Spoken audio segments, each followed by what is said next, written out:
Korang pernah tak dapat mak mertua yang tak suka gila kat korang? Sampai ke tahap, apa pun yang korang buat, semuanya salah kat mata dia. Aku dah kahwin setahun lebih. Tapi rasa macam sejak hari pertama aku jadi menantu dia lagi, kita orang memang tak pernah ngam. Ada je benda dia nak tegur. Ada je benda dia nak komen. Bayangkanlah, aku basuh baju waktu malam pun dia nak bising. Katanya tak elok. Padahal aku guna dryer kot. Bukan jemur kat luar pun. Mak mertua aku ni pula jenis suka tidur rumah kita orang sebab selesa ada aircon. Aku okey je. Tapi yang aku tak boleh terima, setiap kali dia datang, dia mesti nak request tidur bilik kita orang kat master bedroom. Bilik tetamu bawah pun ada aircon tau. Tapi dia kata kalau tidur bawah, dia rasa macam orang gaji. Paling aku terkilan bila masuk bab makan. Sekarang kan dah bulan puasa. Korang bayangkanlah, setiap hari aku bangun pukul 4 pagi siapkan sahur.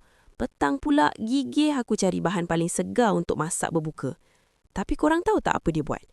Masa semua orang dah sedia nak berbuka, dia selamba bangun dari meja makan dan buat satu benda yang buat aku rasa maruah aku kena pijak lumat-lumat. Depan mata aku dan suami aku, dia selamba buka peti ais. Dia ambil ikan masin, lepas tu dia nyalakan dapur gas dan goreng ikan tu sorang-sorang. Bau ikan masin yang menusuk hidung tu seolah-olah nak menghina bau ayam masak merah. Lauk kegemaran suami aku yang aku masak berjam-jam tadi.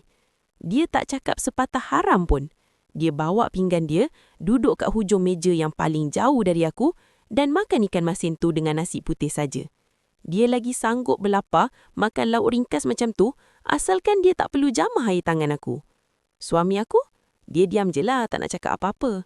Dia pandang aku dengan muka sebersalah tapi dia pun tak berani nak tegur mak dia sendiri sebab tak nak jadi anak derhaka. Aku pula buat tak tahu je lah. Aku macam whatever lah. Bukan aku yang lapar nanti. Dia yang nak makan ikan masin tu kan?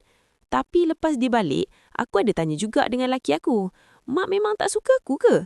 Aku cakap terus terang kat dia. Kalau mak tak suka, tak payah datang lagi pun tak apa dah. Aku pun tak adalah nak kena menghadap muka dia lagi. Korang rasa tindakan aku ni melampau ke? Atau aku cuma jaga mental aku sendiri?